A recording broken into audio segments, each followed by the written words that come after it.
Operation सिंदूर अंतर्गत भारताने पाकिस्तानमधले 9 दहशतवादी तळ हे उद्ध्वस्त केलेत। पण भारताने नेमकी हीच तळ का उद्ध्वस्त केलेली आहेत हे आपण जाणून घेऊया।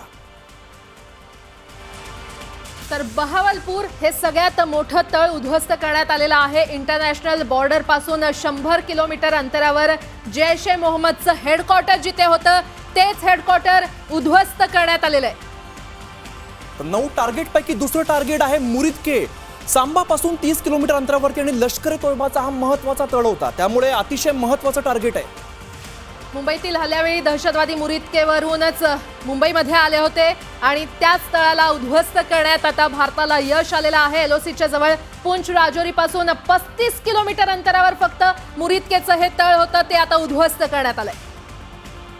दरम्यान 20 एप्रिल 2023 रोजी पूंछ आणि 24 जून 2024 रोजी यात्रेकरूंच्या बसवरील हल्ल्याचा प्लॅन हा या ठिकाणी झालेला होता, त्यामुळे हे पाकिस्तानला चोख प्रत्युत्तर आहे। खरं, त्यानंतर सवाई हे देखील तळ उद्ध्वस्त करण्यात आलेलं आहे। पीओकेच्या तंगधार सेक्टरच्या आत 30 किलोमीटरवर दहशतवाद्यांचं कॅम्प होतं, ते उद्ध्वस्त करण्यात आलेलं आहे। आपण बघितलं तर 21 ऑक्टोबर 2024 रोजी गांदरबल असेल किंवा 24 ऑक्टोबर 2024 रोजी गुलमर्ग असेल आणि 22 एप्रिल 2025 मध्ये पहलगाम मधील हल्ल्याचा प्लॅन या ठिकाणाहून झालेला होता। जी स्थळं जे तळ निवडलेले आहेत ते अतिशय महत्त्वाचे आहेत आणि आतमध्ये घुसून आपण त्यांना उत्तर दिलंय। त्यानंतर 5वं ठिकाण आपण पाहतोय जैश ए मोहम्मदचं लॉन्च पॅड जिथे होतं ते बिलाल हे तळ देखील आता उद्ध्वस्त करण्यात आलेलं आहे।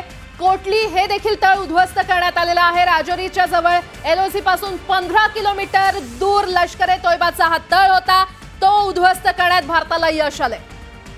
इकडे 50 पेक्षा अधिक दहशतवादी होते ज्यावरती आपण हल्ला केलेला आहे। बर्नर आहे 7 नंबरचा आपण तळ बघतोय राजौरी जवळ एलओसी पासून 10 किलोमीटर वरती आणि दहशतवाद्यांचा मोठा तळ होता। तर आपण वारंवार सांगतोय 9 तळ उद्ध्वस्त करण्यात आलेली आहे, त्यामध्ये 8वं सरजाल सांबा कठुआच्या इंटरनॅशनल सीमेपासून 8 किलोमीटर अंतरावरच जैश ए मोहम्मदचं हे तळ होतं, ते देखील उद्ध्वस्त करण्यात आलेलं आहे। जर 9 नंबरचं बघायचं झालं तर महमूना आहे सियालकोट पासून इंटरनॅशनल सीमेपासून 15 किलोमीटर अंतरावरती आहे आणि हिजबुल्लाचं ट्रेनिंग सेंटर यामध्ये होतं। तर भारतीय लष्कराकडून पाक व्याप्त काश्मीरमधील दहशतवाद्यांच्या अड्ड्यांवरही हवाई हल्ला करण्यात आलेला आहे। यात अनेक दहशतवादी मारले गेलेले आहेत। पहलगाम हल्ल्याचा बदला ऑपरेशन सिंदूर मधून आपण घेतलेला आहे आणि भारताने मोठी कारवाई केलेली आहे।